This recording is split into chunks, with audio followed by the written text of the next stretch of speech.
Discussion muna tayo. So, doon na tayo sa connection design. Okay.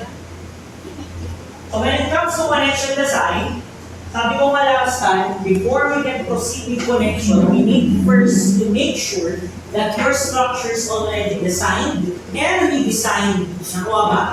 Kasi di ba pag dinesign niya preliminary, ang nangyayari doon, sinecheck mo pala kung pasado kay team members. And after, i-redesign mo pa para malaman mo kung ano ba talaga lahat ng beams collectively, pinakamaraming girder types, okay, yan na yun. And then pinakamaraming intermediate beam, okay, yan na yun. And then columns mo ang size niya. So meron ka ng final na sizes ng beams, columns, and intermediate beams. Right, girders. Intermediate beams and columns. No? So after yun, na-run mo na, pasado lahat, na-redesign mo na, okay na. Tapos, di ba, yun na yung ginawa natin na filters. After which, connection na kasi susunod. So, ito ay after nyo lang nagawa yung analysis and design na na-redesign na. Why? Why is it na gano'n? Bakit di pwede umpisa, sir? Kasi once na nilagay mo ito sa umpisa tapos i-redesign ka ulit, pwede magbago yung connection. Nakuha? Na-prove mo na okay na siya, most economical, tapos biglang binago mo yung binubuhat. Sir, bakit nagbabago yung binubuhat? Kapag nag-decrease ka ng size, nagbabago yung bedroom niya sa self-weight. Tama? Nag-decrease ka ng size, di ba? So, pwede kasi mangyari yun. That's why, make sure na tapos na yung design, na redesign nyo ng lahat-lahat, then yung last portion sa mangyayari. Okay? So, ano ba yung dalawang types of connection na pwede natin i-expect? Na yung connection based on what they carry. So, may dalawa tayong connections based on what they carry. First is, you call that a shear connection. Nakuha ba? So, pag sinabi natin shear connection, simple lang. This is just a connection that carries shear forces. Ano mapapansin nyo dyan sa apat? Anong similarity nila? Lahat sila na-connect sa web. Nagets ba? So in that case, pag sinabi yung shear connection sa web ng beam, naka-connect. Nakuha ba? Na-connect sa web ng beam. Next. Nagets ba? Shear connection, ibig sabihin, nagka-transfer ng shear forces. So example nito lahat. Pati intermediate beam niya. Pero mostly ginagamit solo sa intermediate beam. Nakuha ba? Kasi malamang they only transfer shear forces. Nakuha ba? That's shear connection. Next is, kung may shear connection, may moment connection. So they transfer moments naman. Ano napansin nyo? Nakalagay mostly sa flanges. Nakuha ba? Kasi nangyari sa top portion ng beam, pwede mag-8-in pag mag-bend ka taas. Pwede mag-8-in pag nag-bend ka baba, tama? Kaya sa flanges nilalagay. May gets ba yun? Sa shearing naman, kaya sa web nilalagay. Most contact is at the web pag-shearing. May gets yun? Kaya doon siya nilalagay. Sir, mapipili ka ba ng isa out of the other? No. Kailangan mo yung dalawa. Sabi sabihin, pag nag-girder ka umalang, nilalagyan mo ng moment connection at shear connection. Nagets ba? Dalawa dapat. Kasi the shear connection will only carry the shear. The moment connection will only carry the moment. Nagets yun? So dalawa ilalagay mo sa isa. Eh sir, pwede ba sabay may ramp connection? Yun ang problema. Hindi pwede sa kaya one at a time. Nakuha ba yun? Nakuha ba yun?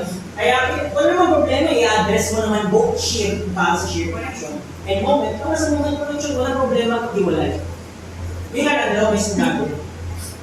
Ako ba? Ako ba yun? Which is, if in case gusto nyo na sabayan, kailangan nyo lang talaga yung ibang software na pang-connection na. Example ng software na yun, wala may tekla. Yung tao, yung connection na software. Tekla talaga yung company.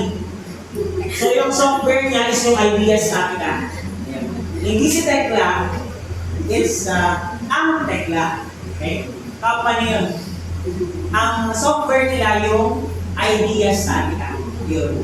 Kahit complicated na connections kaya yan. Sabay-sabay na connections kaya yan. license mo kasi mahal din, kaya yun, gagawa natin.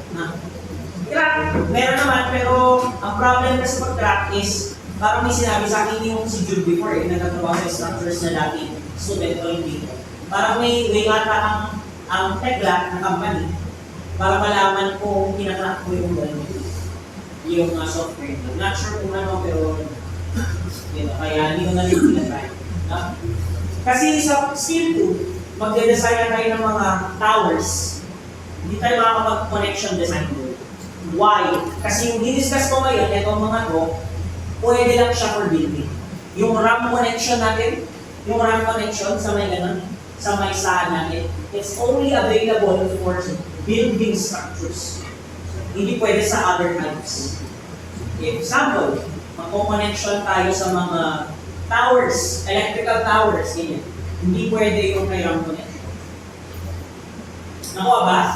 Pang buildings lang, ibig sabihin, beams to columns to girders. Nakuha ba? Yun yung limitation. So, ulitin ko, moment and shear connections carry different types of forces. So, sa mga girders to columns, dalawa lagi yan. Pero yung mga intermediate beams, shear connection lang. Nakuha ba? Kaya kayo nag-release, di ba? Sa mga intermediate beams, kasi shear lang talaga yun. Just to support the slab in carrying. Just to support the girders in carrying the slab. So, yun yung mga examples. Okay. So, what are the different connection types? Ito and their codes. Ito lahat ng ginagamit sa SAAD. Yan. So, first is yung BCM. We call that beam to column flange. Ibig sabihin yan, yung beam nyo connected sa flange ng column. Nagets ba yan? Sample. Eto. Yan.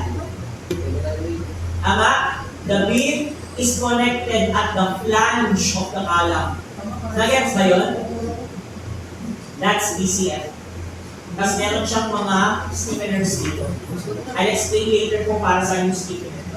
Kasi ang idea ng stiffener para di mag-bend yung column. Okay? So this is BCF. Beam to column flange. So yung beam connected sa flange ng column. Next, gano'n din tayong BCW. Di ba? Yan. So malamang yung beam connected sa web naman. Sir, bakit lagi bang may ganyan? Yes! Kasi ang column mo na wide flange, 90 degrees yan, no? Paglalagay ka ng beam dito, paglalagay ka ng beam dito, tama? So may beam na nakakonect sa flange at may beam na nakakonect sa web. Tama? So next sample ng BCW, pabahagin natin, taas ng dito. Yan ang beam kung column na may stiffener ulit. Ang 16 po. Bakit saan yung stiffener, sir? Kasi stiffener ganito yan. Manipis kasi yung web. Mangyayari dyan tendency, kung ganyan lang yung beam mo, manipis yung web, ang mangyayari, babalukutin yan. Parang papel ba? Na pag nilagyan mo ng ganito, manipis na ball pen, binigyan mo, di ba gaganin yung papel? Tama? Pwede kasi mangyari sa web ng column wheel. So anong ginagawa? Hindi direct contact. Ang nangyayari, yung ating beam, meron siyang stiffener. Para yung beam, yung bigat niya, lipat sa stiffener din yung stiffener, ganito siya. Hindi straight. Nagets nyo? Ibig sabihin ito, pag nililipat niya yung bigat niya, at a larger area, not on a smaller area. Nagets ba? Parang yan, spread yung stresses. Hindi niya magano na parang natuhog yung web ng ating column.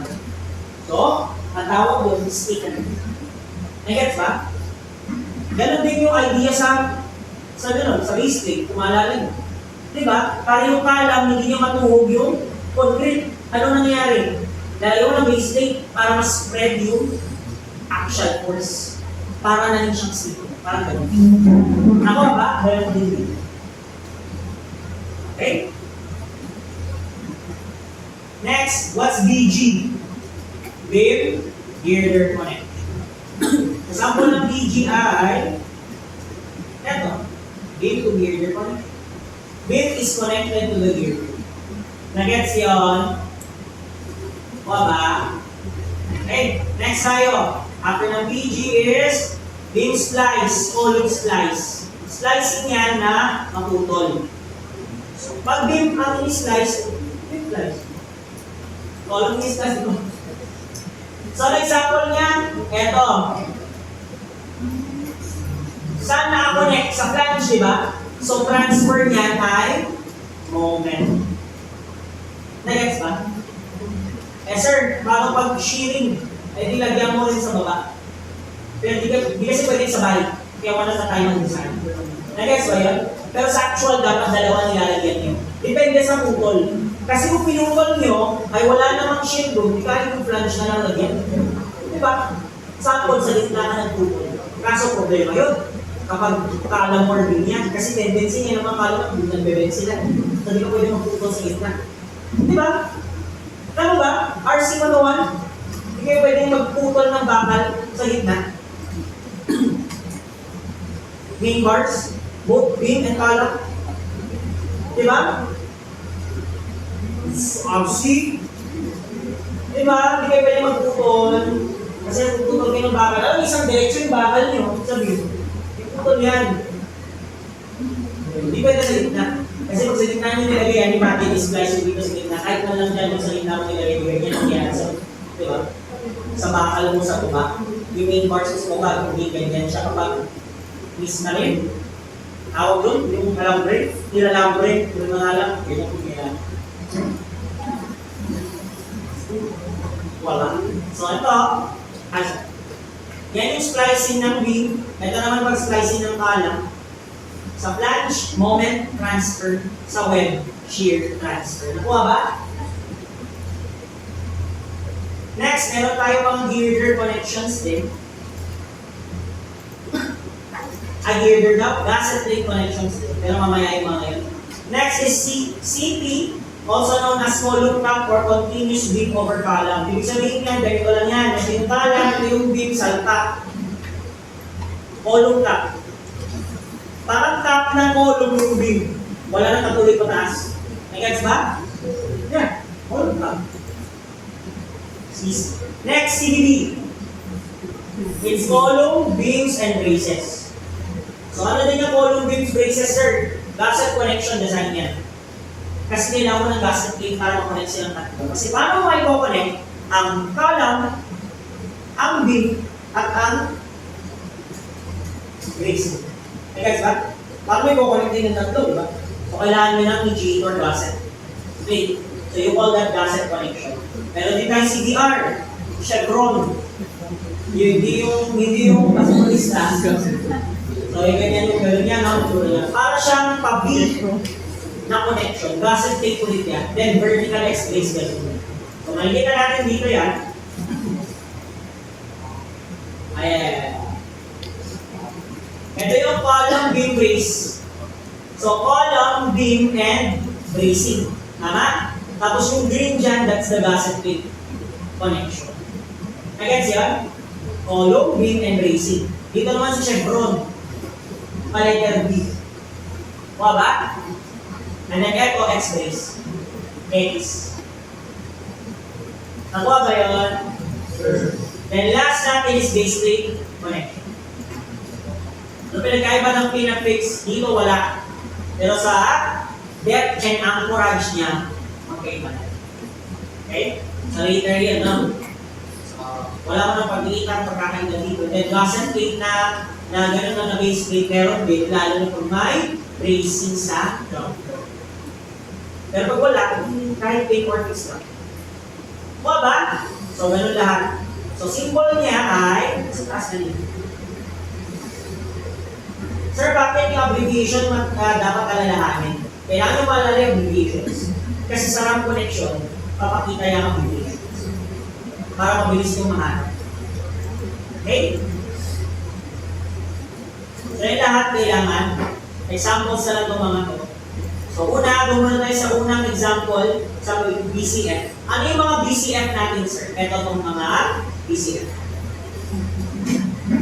So, sa BCF, pwede kang mag-flip angle, pwede kang mag-slip and single, pwede standard T, single plate, unslip and bend, and plate to plate. Sir, lahat ba yan pwede kong gamitin? Depende sa circumstance.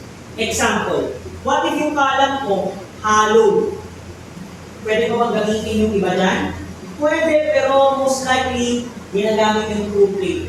Ibig sabihin yung plate, you put it through the member hanggang sa loob.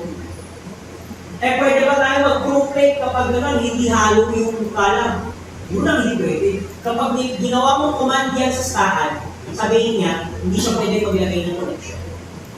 Walang connection na nagawa. Why? Paano nga niya ipupush ko eh? Hindi ka hollow yung member. Gets ba? So, may certain instances lang na pwede. So, ano yung mga pinaka-ginagamit dito? Yun ang alamin natin. Gumagamit tayo ng clip angle. Sir, ano meaning ng clip angle? Ibig sabihin, yung dalawang member, kinonect siya using an angle. Kasi ito yung member dito sa member dito niya, lalagyan ng angle dito, then bolted yung both sides. Pwede nyo gawin welded, papalitan nyo sa RAM connection. Okay? Pero by default, bolted kasi. Makakala, single plate, pinakamadali din. Isa isang plate lang, then yung member na to, ay bolted dun sa plate. Then yung plate welded dun sa column. Tama, inanita yung linya na to, na yellow, that is, weld yan. Then yung bilog sa gitna, yan yung bolt. Nakuha ba? So ano pa yung mga ginagamit? Pwede nitong end plate, pwede yung standard T. Hindi nakikita nyo pero T-section yan. Kasi, ang nakikita nyo lang yung dalawang side na nandito, pero lumagpas yan lang sa akin. Nakuha ba? Later, papakita ko bakit. So may bukas din dyan, sir. Yes, hindi siya exactly nakagilid. No? Kasi ganun ang standard section. May Stephen din, pero papansin nyo, sa flange na ilagay, no? Sir, bakit yan? Hindi din shear, ha? Hindi naman, depende sa design kasi. Paano niya nalilipat yung bigat. Okay? And next is column, give column flange, moment connection naman. Pag moment connection, pansin nyo puro sa flange nakadikit. Pero yung pinaka-ginagamit dito, ang pinaka-ginagamit itong directly welded. As you know, to all of the, the point of connection between the two, yung magkakit sila, ay welded. And then flange plate ginagamit din. Lalagyan ng plate sa flange. Then welded siya sa column. May minsan may moment and plate din, pero mahal din. Kaya usually directly welded din flange plate. Na? Next, beam column web shear connections. So, ito naman kapag beam to web columns. So, nilalagyan ko usually ng mga stiffeners. Sabi yung mga kailangan ng stiffeners. Pero pag mga shear, okay lang. Kasi shear pa lang naman binubuhat, babataas lang movement yan. Pero pag moment na, ayan, kailangan nyo ng stiffener. Kaya pinakamadaling gawin kapag beam to column web connection, flange plate. Why? Yung plate kasi na yan, sinasakto sa buong butas nitong web at flange. Eh, di ba? Sinasakto siya. Yan na yung mismo yung nag-act na stiffener niya para hindi direct yung act ng ating beam papunta sa pato. Eh, dito naman sa directly welded, wala akong choice na mo na bilhin na ito stiffener para hindi niya susukin yung palo. Eh, beam girder connections, ito naman, pinakamainam na ginagamit dyan, single plate, pinakamadali din, no? With angle, pwede minsan, at standard T. Shear and plate, baliktad lang ng single plate. Bisa yung plate mo nandun sa girder. Kasi pag single plate, nandun sa intermediate beam yung plate, kapag shear and plate, nandun sa girder yung plate. Yan, baliktad lang siya. Okay, next, bracket connections, pinakita ko na kanina. Base plate. Ayan naman. O, samples tayo. Ito. This is an SPBG. Anong meaning ng SPBG? Single plate, beam to girder connection. Ayan. Tama? Ako ba? Next, ito. SPBCW. Ano yung sabihin? Single plate, beam to column web connection. Tama? Single plate kasi nandito pero nilagyan ng stiffener. Para hindi yan sukin, spread yung stress. Yes? Na? Next, beam to column moment connection. Ano to? PCF is? Beam to column flange on CW. Direct welded. Tama? Directly welded siya. Bineld na lang directly. Tama ba yun? Then may sticker dito. Kasi nangyari, nagkikipin yung flange. From ganyan, nagkikipin yung flange. Pwede rin. So, nilagyan dito para hindi magkikipin, no? Pwede rin. Pwede kasi magkikipin yun. Next, ano to? Single plate with column flange. Ito tayong pin connected sa flange ng column. Nagets yun? Kailangan nyo makuha yan kasi what if dun sa staan nyo, nag-select ka ng connection, tapos sa web siya nakalagay. Tapos nilagay mo BCF. Kapag naglagay ka na ng connection, wala siyang ibibigay sa'yo ng value. Bakit? Kasi nga, ba't ka naglalagay ng BCF sa dapat BCW? Nakuha ba? Kaya dapat alam nyo sa umpisa pa lang. Itingnan nyo lang sa 3D yan. Para makita kung BCF ba ito o BCW. Okay? Next, ito. Ano tawag dito?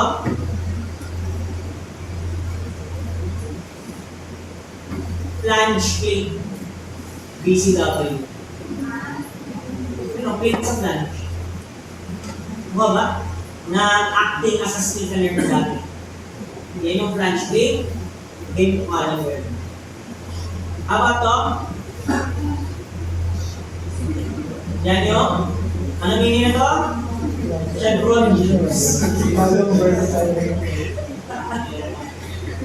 Na, tama, chevron. Yung makakalimutan yan. This is pin, base plate, depende pa sa anchorage, ganun, no? Later na lang yan. And then, ito naman ay beam splice, flange plate, welded. Ito naman is single plate, beam splice. Ito is flange plate, column splice, but may 1/2. Yung 1/2 dyan actually is yung thickness ng plate in inches. So yung thickness nito, 1/2 inches. Ganun ulit.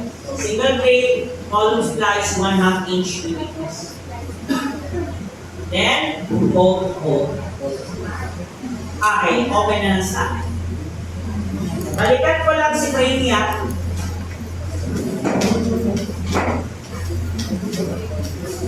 Yung natapos na natin brain. Yeah. Ako na. Ang design ba? Ayan.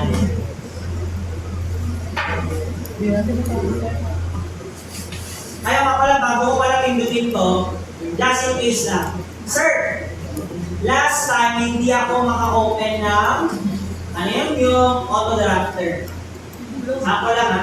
Or hindi ako maka-open ng RAM connection. Saan kaya makikita yun? If di makita, dapat nandito kayo sa interface na to na may license sa left side. Pipindutin yung license and dapat naka-check yung structural select entitlements at yung RAM connection. Yan. Nakikita ba dapat to? Dapat naka-check tong dalawa kasi yung nasa taas, yan yung pang auto drafter. Itong nasa baba, yan yung pang RAM connection. So pag di naka-check yan sa inyo, kahit pindot-pindotin yung RAM connection, hindi lalabas yun. Nakuha ba? Kaya dapat naka-check yan. Saan makikita? Dito sa may interface na to, left side sa may license. Dapat naka-check siya, select entitlement sa mga RAM connection. Kuha ba?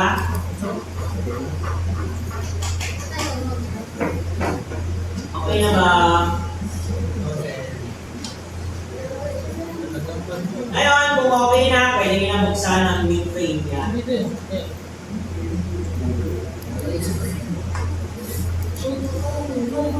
Kung ano yung criteria, dapat tapos na design, analysis, design, and redesign. Nakuha ba? Tapos na dapat lahat yan. Hindi nyo na dapat babalikan para baguhin ka. Kasi once na binago nyo yun, pati connection nyo babaguhin nyo ulit. Nakuha ba? Kasi hindi mo sure kung biglang may magbago din. As much as possible, make sure na bago kayo mag-proceed sa connection. Okay. So, gagawin natin ganito. Pag tapos na, Tapos dahil sa mga, yan, design, redesign, pindutin na yung connection design sa left. Pagkapindot ng connection design, itong interface na lalabas. Validation to. Anong pinavalidate dito? Yung mga steel na pwedeng gamitin sa RAM connection. May nakita kayo dyan ng mga Chinese steel.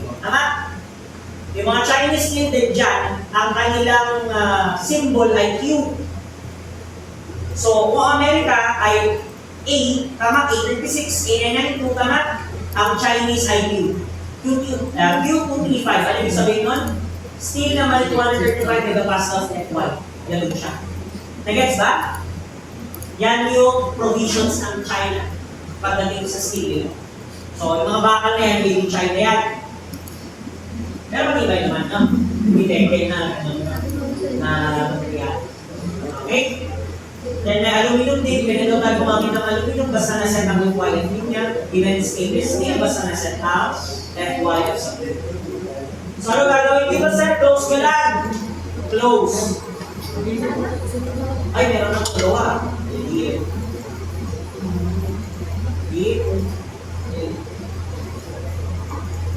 Okay na, nandito na kayo. Okay. So, nandyan na, ito kailangan natin. So, una sa lahat, dapat blanco. Ito yung mga importante natin na signal na gano'n o buttons dyan. Ito ang mga to. Okay, huwag nyo isama yan. Hindi mo kailangan. Hindi mo naman kailangan pa mga reports na tapos. Yan at siya ito. Ang mga nasa taas. Okay? O, unahin natin, baguhin yung code by default. So, sir, paano ko isa-set yung code sa dapat gamitin? Ito gagawin natin. Pipindutin yung settings. Pagkapindot ng settings sa may taas, palitan yung design code na 360-10 LRF. Para di na mangyari yung iba sa inyo na pinasa sa free last activity, sa dash 16 yung ginawa. Tama? Kasi ang ginagamit para sa NSC 2028 ay 360-10 hindi 16. Nakuha ba? So, iset na rin dito 360-10 LRF. Click. Then, click OK. Ganun lang. Para, pag gumawa na kayo ng connection, automatically 360-10 na yung una niyang i-suggest. Ako ba yun? Okay, okay lang. Next, kung may gusto kayong load combination na idagdag, dito lang siya sa LC.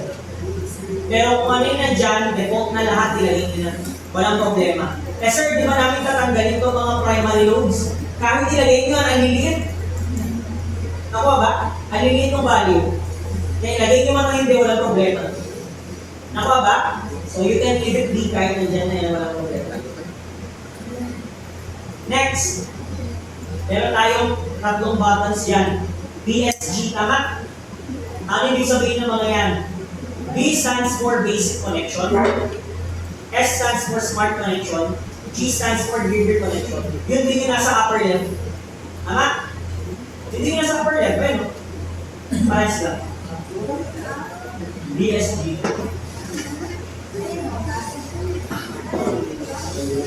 Nakuha ba? Anong pinagkaiba niyan? Okay, unahin ko muna yung gasket connection. Pag sinabi yung kasi gasket connection, lahat ng connection na kasamang gasket link. Ano yung mga yun? Beam, column, and bracing. Tama? Kanina, yun yung beam, column, bracing. Tama? Kailangan ko kasi ng gasket link, kaya gasket connection siya. Ano pa? Chevron. Kailangan ko ng gasket connection. Yung base plate with gasket plate kasi may bracing siya. Tama? O yung mga yun, under sa gasket connection. Nakuha ba? Masarap na naman pinagkaiba ng basic connection sa smart connection. Simple lang. Kapag ginawa nyo kasi yan sa basic connection, you are to select all the parameters yourself. Nakuha ba? Ikaw mismo mamimili, thickness ng plate, diameter ng bolt, lahat. Eh sir, paano din pag smart? Pag smart connection kasi, you want STAAD to select all. Nakuha ba? And then, final na ba yung parent sir? Kung anong pinili ng saan, hindi. Kailangan nyo rin i-adjust. Nakuha ba? Kasi bibigyan niya lang sa'yo yung pinakamaninang ako sa kanya. But still, it's you who will decide ano ba talagang final connection design. Nakuha ba? So, ang ginagawa dito, inuuna muna sa smart connection. And then, i-re-evaluate. Nakuha ba? So, bago tayo magpunta dun, alamin muna natin kung ano yung mga i-design.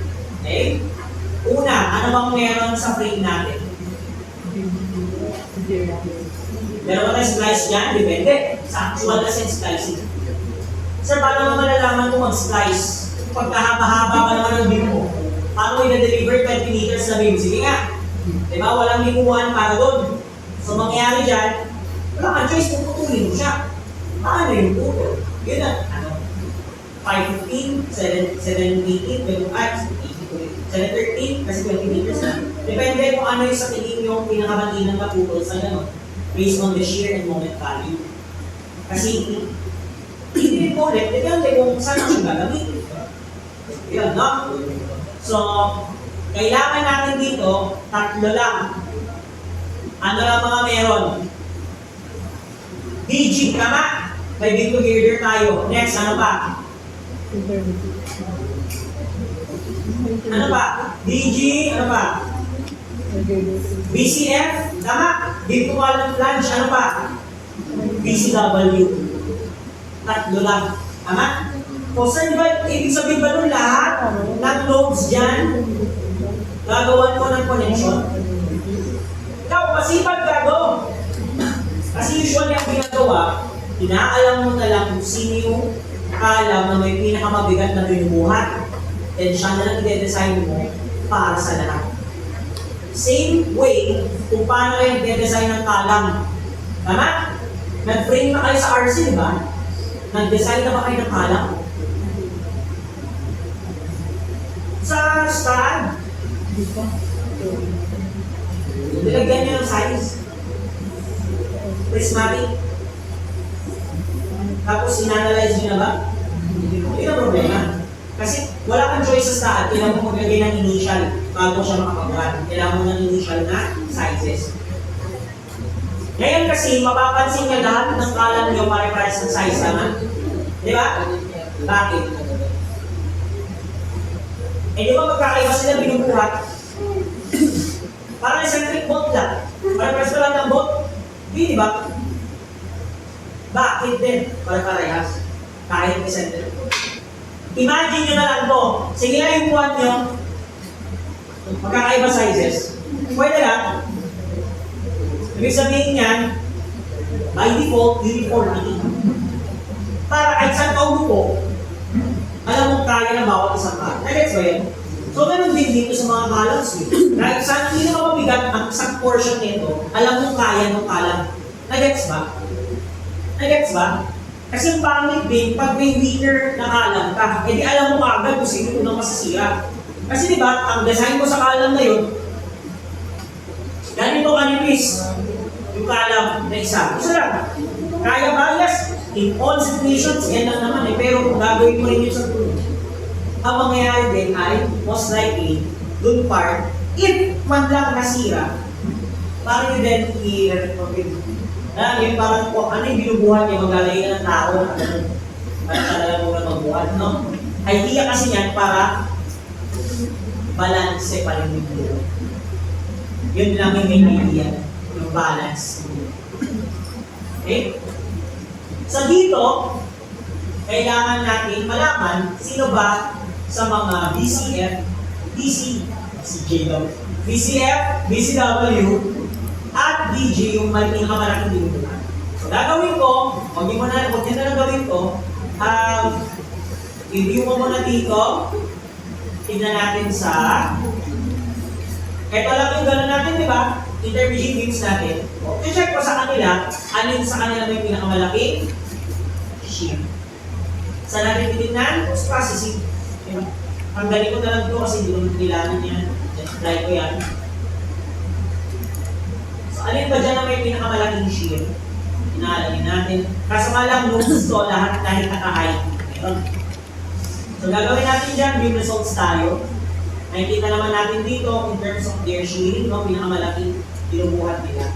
Pwede natin i-check sa summaries. Diba? Kaso sa summary, ang makikita nyo dyan, baka wala pa sa mga members dito. So, alam niyo ano yung member na to? Member 2035, tas ito, member 2036.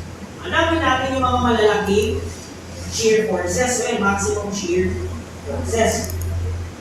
So, kung nag-2035 tayo, ayan, you can summarize that. Kunin natin lahat ng value nito, tayo. Option mo ito, pwede kunin lahat ng value. Yan.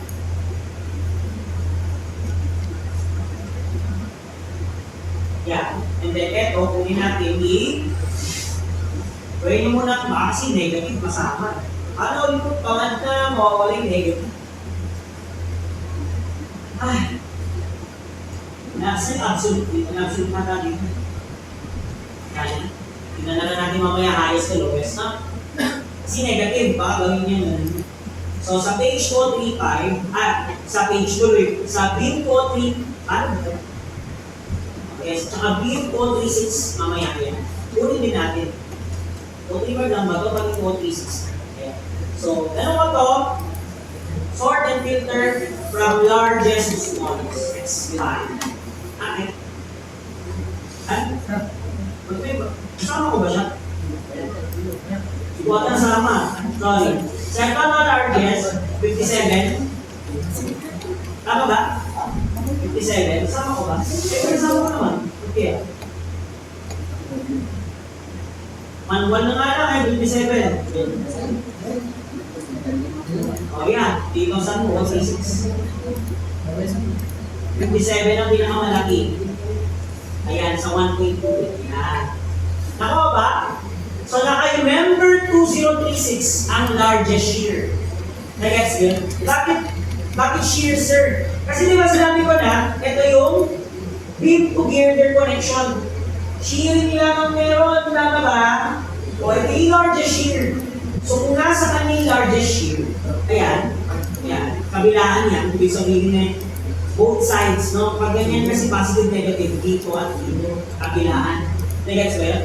Kabilaan siya kasi two roads yun, two ends siya. So, kahit saan na, dito na lang, gagawan ko ng shear connection. So, highlight ko yan sa my connection design. Yan. Ako ba? Highlight ka sa akin. Tapos, after nun, smart connection type, S. O ngayon, pag smart connection, pinili ko yan. O, di ba naka-code na tayo ng ECC-10, no? Agad-agad. Tama ba? Yung S lang sa baba pinindot ko highlight nyo muna yung i-connect, then S. Nag-gets ba yun? Kasi pag hindi nag-highlight, hindi wala siyang paglalagyan, no? No, S. Ha? Nagawa na ba to? Highlight muna. Ganito, highlight nyo muna to. Yan. And then S. S. Yes.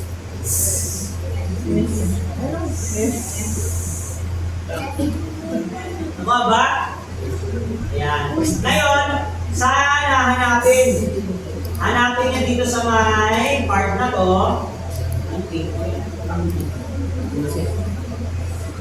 Dito sa may part na to, yung ating type of connection. So, hanapin si BG.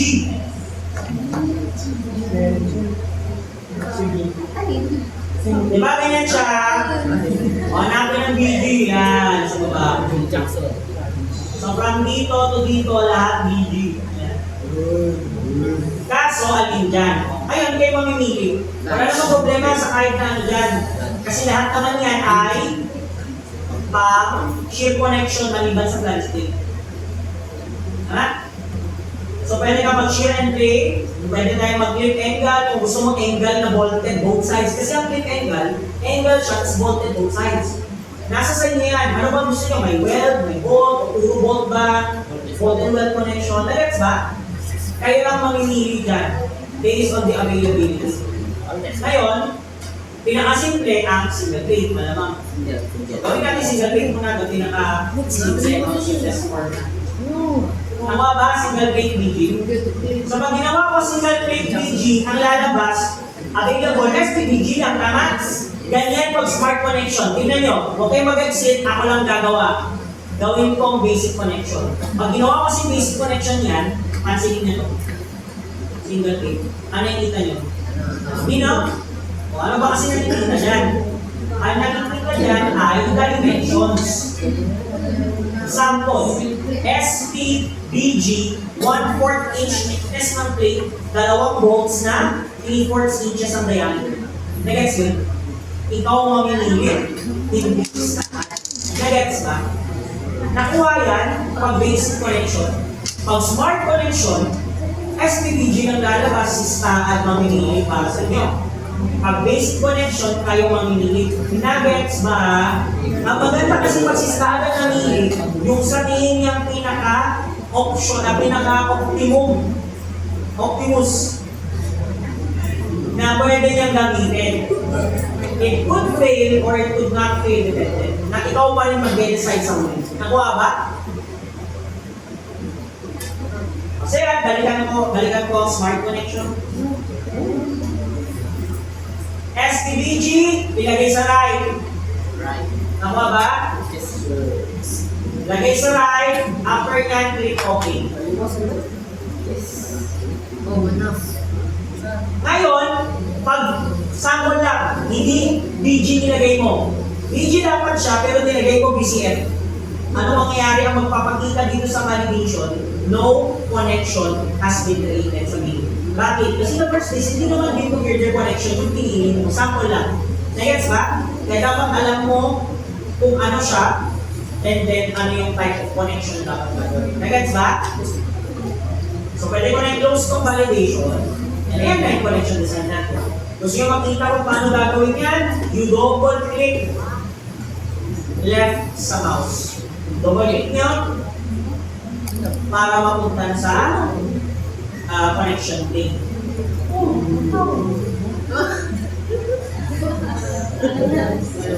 Nakuha ba?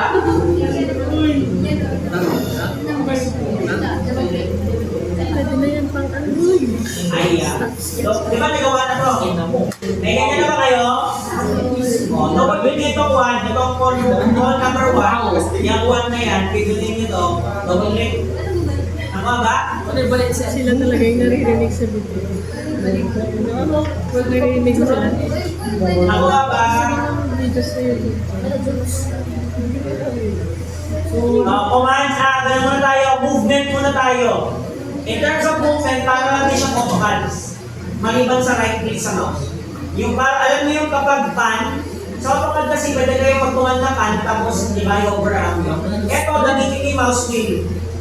Pindutin yung mouse wheel, hindi siya ganun ha, roll. Pindot sa mouse wheel din, pwede nyo siya i-grab. Pindot sa mouse wheel. Okay? Ngayon, kapag i-roll nyo yung mouse wheel, pwede kayo mag-zoom in and out. Zoom in, zoom out, zoom in, zoom out, zoom in, zoom out, zoom in. Then kung gusto nyo naman paikutin yan para makita yung all sides, gamitin ang right click sa mouse, no? Yan. So, paikutin ko siya. Spin that. Spin that now. Diba? Spin that shit. Nawala yun yung nantay yun eh. Ayan. So, pwede kabila, pwede gilid, ayan. Nakuha ba? Yes, sir. Okay. Ngayon, ano yung kailangan natin gawin dito? Explain ko muna. Explain ko yung concept ng COPE. C-O-P-E. COPE. C-O-P-E, na? Yung COPE kasi nakikita nyo sa taas. Nakikita yung taas, ayan o. Nakikita nyo ito? Pinutol kasi yan. Sir, bakit? Dapat kasi pantay yung views. Tama? Pantay siya sa taas. Di ba sinabi ko, yung height ng girder mas malaki sa height ng intermediate beam. Tama? So, pansin nyo, sa baba, hindi naman buong height yung na-over. Tama? Pero yung taas, bakit dapat pantay yung taas, sir? Bakit pantay sa taas? Sige nga. Mailangan yung Islam. Pag nasa baba yung isa, na-gets nyo? Kaya pantay dapat, di ba? Islam yan. Magano ka na Madrid. In English, matalisod. Madrid. Matapilok. Di ba? Pag mas mataas yung isa. So kaya dapat pantay. Tama ba? So wala kang choice. Kailangan yung ikat yung taas. Bakit? Yan kasi nangyayari dyan. Di ba ganito yan? Parehas kasi na white flange. Kaya may flanges. Ito yung let's say yan yung girder mo. Diba? Ganyan yung girder. Sample lang. Ganyan yung girder mo. Then let's say ito yung intermediate beam sa side view. Diba ganyan siya? Diba ganyan siya? O ngayon, paano mo ngayon ididikit yan kung yung flange nila ay magbabagaan? Tama? Pwede dito pero paano din yung slab? Diba? Dapat dito talaga pantay. Ano gagawin mo? We need the couplet. Kailangan yung putulin yan. Yan yung tinatawag natin cope. Para mag-fit. Tama? O, sobra. Nagets ba? Yan yung couplet. Yun yung sinasabi. Okay? Nakuha ba yun? Very important. Kasi ayusin din natin yung dimensions na po natin. Okay, so next explain ko rin po susunod dimensions and ano yung mga properties niya. Yung nakikita nyo sa left, yung mga properties. Nakuha ba? Okay. Dito sa loads, wala na kayong mamipili dito kasi lahat na nandyan, makikita naman natin yung mga shear na binubuhat nito, pinili natin na node. Kasi kahit naman yung 80 okay mo, wala, hindi na yan. By default na lang yan. Yung loads. The site code, nakalagay na dyan kaya SA360-10 na RFP. Wala na tayong ilalagay na.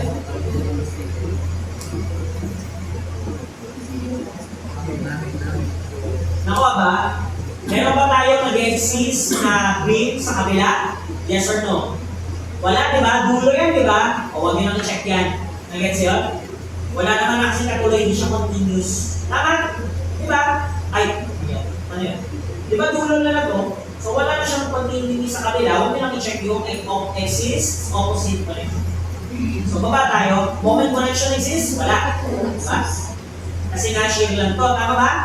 Paano tayo? Wala na tayong gagalawin sa beat maliban sa mga cope values. Pero mamaya na yung mga values, no? Yung cope depth pati cope length. Sir, ano yung cope depth?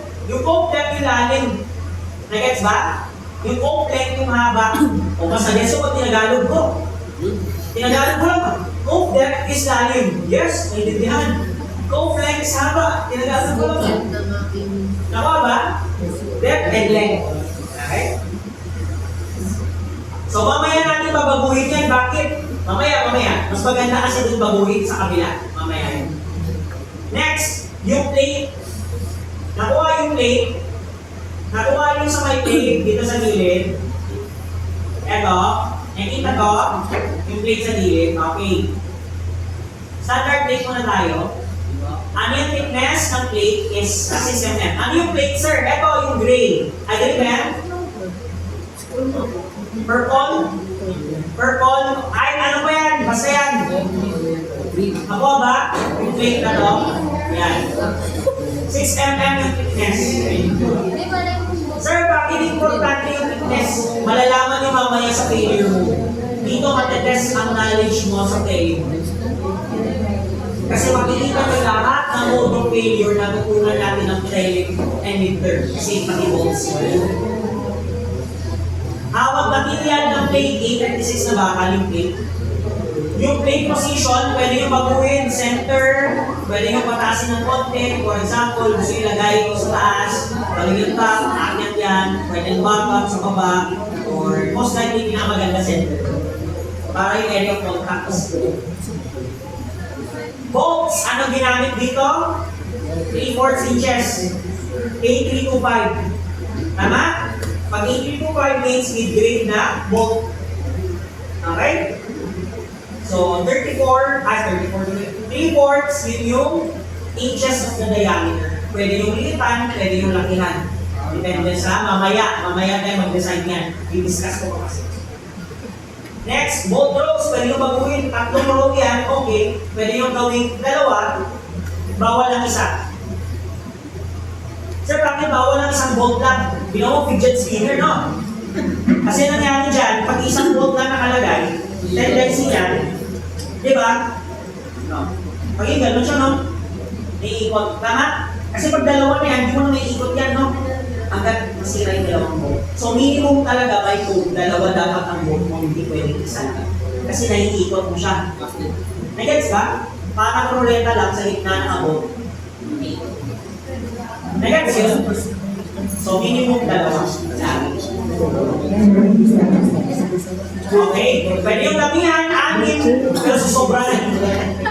Diba? Susobra na ba? Pwede.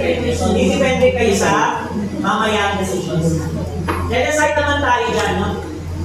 Next, hole type on plate tsaka beam. Magkaiba yan. Kasi bubutasan nyo yung beam, bubutasan nyo yung plate. Tama ba? Pwede magkaiba sila na hole type. So, standard na lang both. Nakuha ba? Standard na lang both. Oversize na sa dalawa. Masyadong gano'n ang oversize. One options na. Next, weld. Anong weld na gagamitin? Sample lang, wala kayong E70, E60, balikan, E60 na rin. Diba? Nakuha ba yun? Electrode 60. Pwede nyo rin palitan yung weld size. Sir, asan dyan yung weld? Ayan o, yun nandito na yellow, orange, or ito. Sa'yo. Ha? Orange. Basta yan. Okay? O, pwede lakihan, sample lang 3. Pag 3 kasi yan, 3 inches. It's 3/16. Nagets ba? May 16 kasi dito. Ibig sabihin 3/16 inches. Pag 16/16 inches, ibig sabihin 1 inch yan. Ang laki. Nagets ba? Nakuha ba yun? Laki weld, no? Ayos. So, malinis lang. Well, nakuha ba? O ngayon, eto gagawin natin. Babaguhin natin lahat ng dimension na hindi whole value. Sir, saan natin babaguhin? Dito kasi pinakamagandang baguhin yan sa plano mismo. Tama? Kaya dapat pipindutin nyo dyan ang DXF, yung drawing file. Pagkapindot nyo yung DXF, nasa plano na. Di ba? Sir, same ba yung command sa mouse? Yes. Gamitin nyo yung mouse wheel pindot para ma-pan siya, then zoom in. DXF sa gilid. Dito. DXF meaning drawing file. O, di ba may nakikita kayo dyan na naka-blue at hindi naka-blue? Tama? Yung mga baby blue dyan ay pindutable. Tama? Yung mga gray is hindi pindutable. Wala kayong paraan para mabago. Sir, bakit? Ano ba pag pinindot mo? Pag pinindot mo, mapupunta ka dun sa left kung nasan siya. Kunwari, 18.97, pindutin ko. Ayun, pinapunta ko dito sa top of left. Ibig sabihin, yun yung depth nung nagets ba? Meron ba pwede gawin na 18.97 yan? Hindi. Ano sa inyo magpapenda? Round up o round down? Depende sa failure mo. Kung paano ba kasi nasira. Kaya yung design.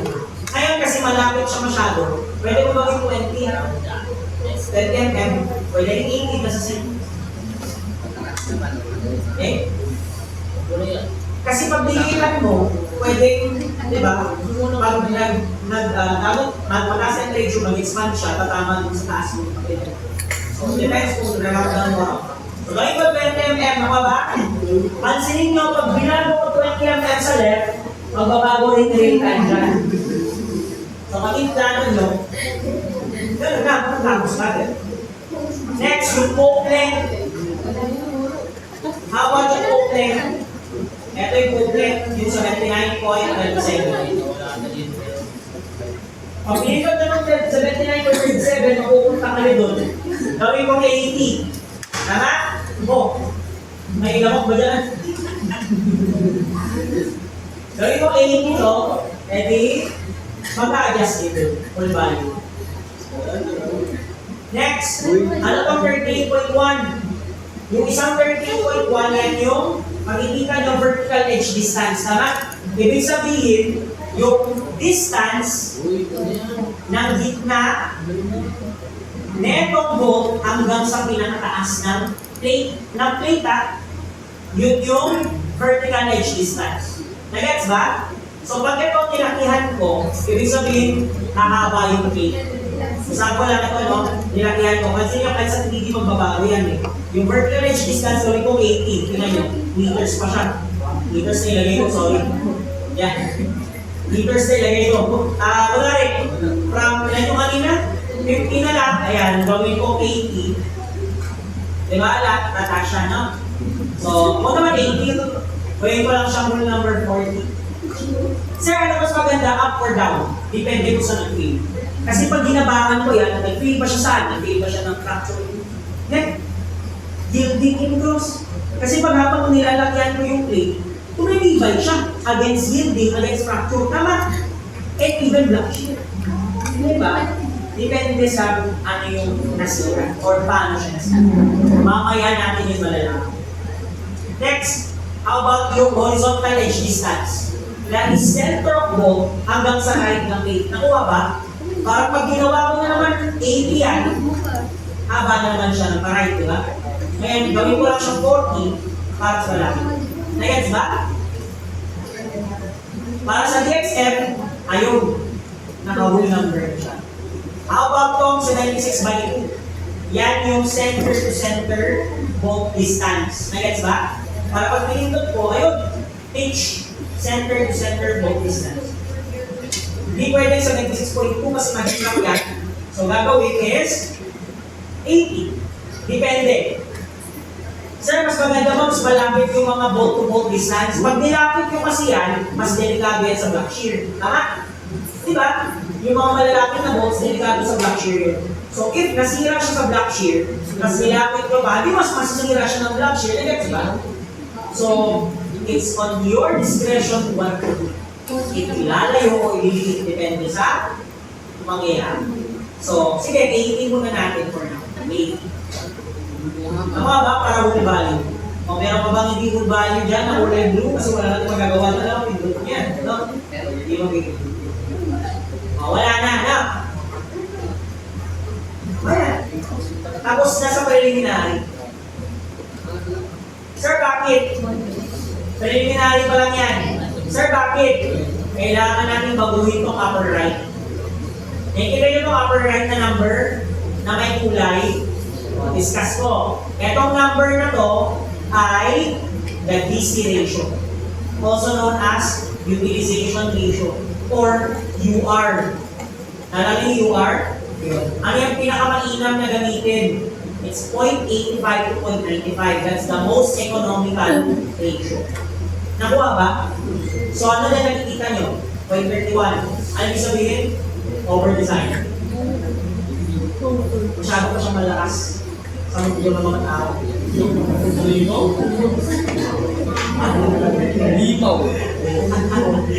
So ano gagawin natin dyan? Pwede nyo pang i-redesign yan. Nagets nyo? Okay. So sir, paano namin i-redesign? Ganito lang yung decision making dyan. Bago pala yun. May kulay dito, di ba? Okay. Tatlo rin ang kulay niyan. May green, may yellow, may red. Pag green, ibig sabihin less than 1. Tama? Kasi yun ang UR, tama? Utilization ratio. Kapag 1 kasi, ibig sabihin equal yung binubuhan niya sa kaya niya buhatin kapag 1. Ang lalabas sa kulay dyan, red. Nagets yun? Pag red, A. Pag green, pass. Eh sir, paano pag yellow? Slow down. Masakawa. Pag yellow, ibig sabihin nun, pwedeng less than 1, pero yellow siya. May hindi siya nasunod na code provision. Sample, yung isang bolt. Kaya nga ng isang bolt, sample lang kaya ng isang bolt, pero mag-yellow. Bakit? By code minimum level. Nagets ba yun? Nagets ba? Ganon siya. Okay, ngayon, paano natin ma-decide kung paano to i-adjust? Alamin natin muna paano ba kasi nasira. Paano alamin? Yung results dito sa report. Pakipindot yung results dun sa my report. Go back to 3D. Then results. Pagkapindot yung results sa taas, ito magpapakita naman. Napakita ba to? Ngayon, ibababa ko to. Ito yung geometric considerations. Nakita ito sa baba? Geometric consideration. Yan yung kapag may isa dyan naka-X, mag-yellow yung upper right. Yan yung code provisions. Nagets ba? Sample, number of bolt, value 3. Anong minimum? 2. Maximum 12. Kasi pwede din maglagay ng 12. Dahil fast, ano ba nyo, lumagpas na di ba? So, dalawa. Nakuha ba? Diyan yung minimum and maximum niya. Nakuha ba yun? Yes, sir. Okay, next, baba nyo pa. Ano nakikita nyo?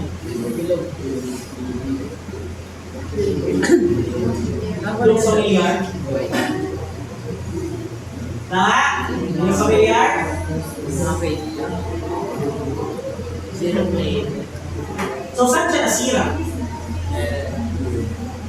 Black shear at shear rupture, yung ibig sabihin.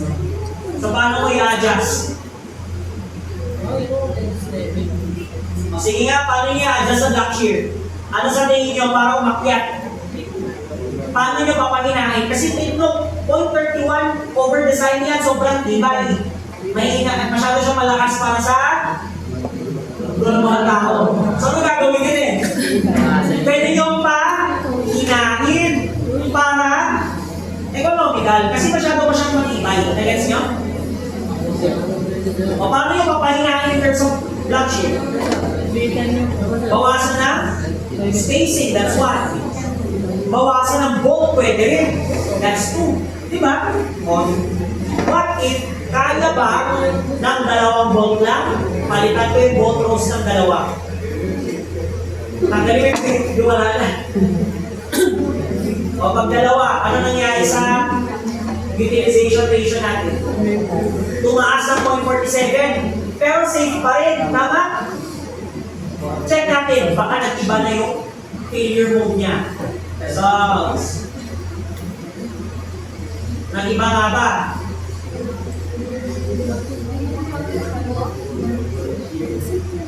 Nag-iba tama? Saan na siya nasira? Saan na siya nasira? Bearing.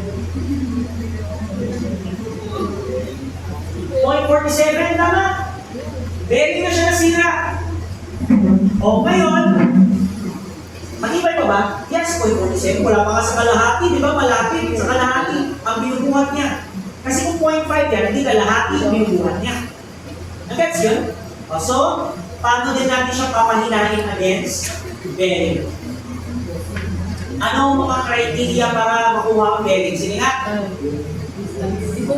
Distance, that's correct. Ano pa? May isa pa. Distance yung isa. Paano may bearing? Di ba ganyan? Yung bolt sa sobrang tibay, tinutulak mo yung plate palabas. So, matibay yung bolt. Di ba? Ano din? That's correct, diameter. So pag dilitan yung diameter, dilitan din yung bearing, tama? Dilitan natin yung diameter. Ganun lang yun. Nagets nyo, kinukuha niyo yung concept ng bolts, and yung design of tension member. So, litan yung diameter. Yung bolts, 8325, gawin kong 5/8 inches. Ano mas maliit? 3/4, 5/8? 5/8, that's correct. Yes, hindi ko alam. 3/4 is 0.75. Tama? 5/8 is 0.6. 0.6 na lang. O, yung sulit. Mga tumagal pa eh. 0.8, 2, 7. Bakal ko na. 0.27. Ayan, 0.27. Nandun. Ay, naka ba? Okay, so 5/8 lagay natin. Nagbago? Naging 0.62, no? O sige, baka yung 1.5 inch, 0.5, no? Try natin.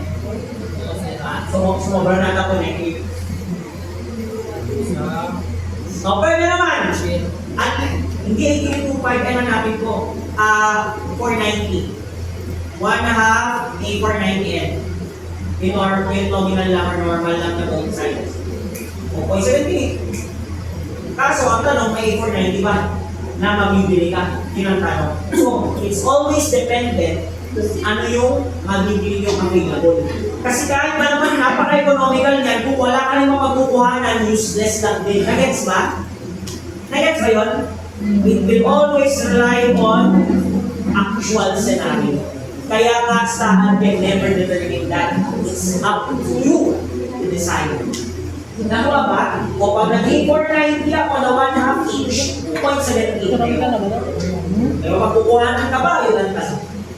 Kasi kung okay na yan, good. Pero paano pag walang A490?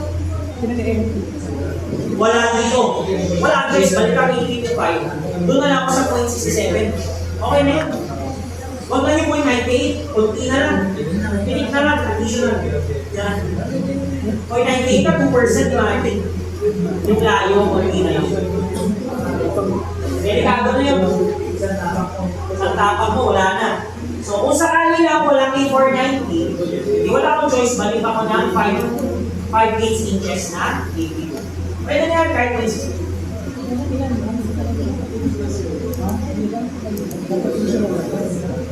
Nakuha ba?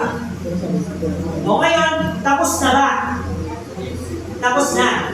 And then, kunwari, na-design mo na yung beam. Yan na yung pinakamabigat sa lahat ng intermediate beam to girder connection. Ibig sabihin, sa lahat ng mga intermediate beams mo, yan na yung connection nila. Nakuha ba? Then, save nyo na lang. Save dito sa gilid. Gusto nyo ganun sa drawing, export to the XF.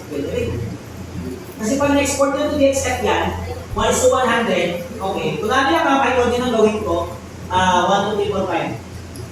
Lagay ko siya sa documents. Ilan na? Documents, 1, 2, 3, 4, 5. Open ko.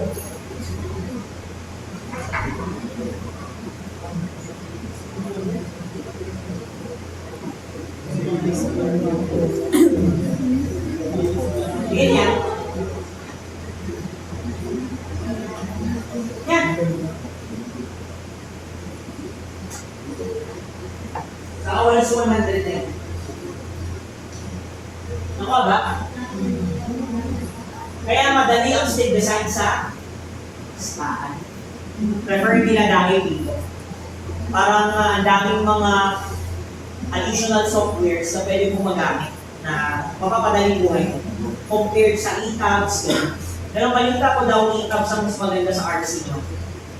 Mas user-friendly siya sa RC. Kasi ang problem ko sa RC sa stahan, sinusobrahan niya yung bolt lumalabas sa, bolt na, sinusobrahan niya yung makabatang bars. Kaya ganyan no, nasa design mo na, gagawin niya 12 no, tapos lumagpas, hindi niya ibababa. Then pass pa gano'n no. Kaya medyo iba. Okay? Kaya na siya, maguhin mo, tulari yan, hindi naman siya 113.99, hindi 114. Okay, saan yun? Wala. Bagay si annotation niya, no? Okay, siguro yung font na iba kasi yung font niya, ubutin mo.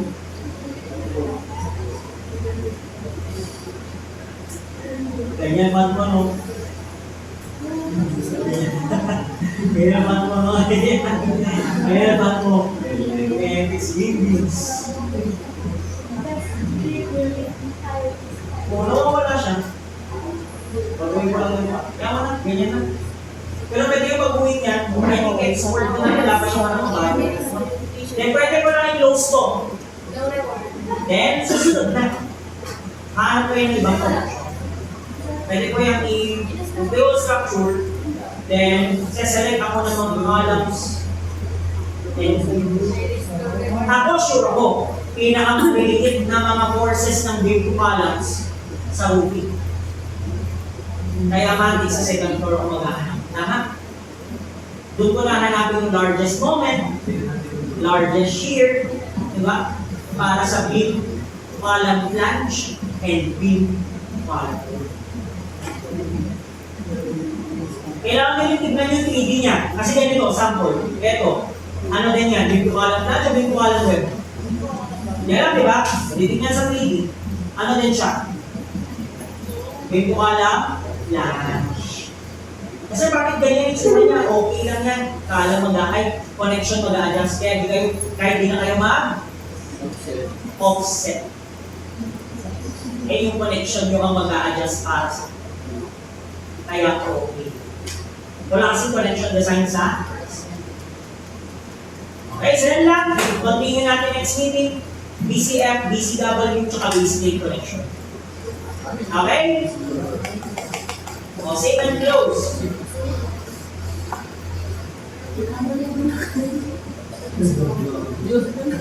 Ano ba dyan?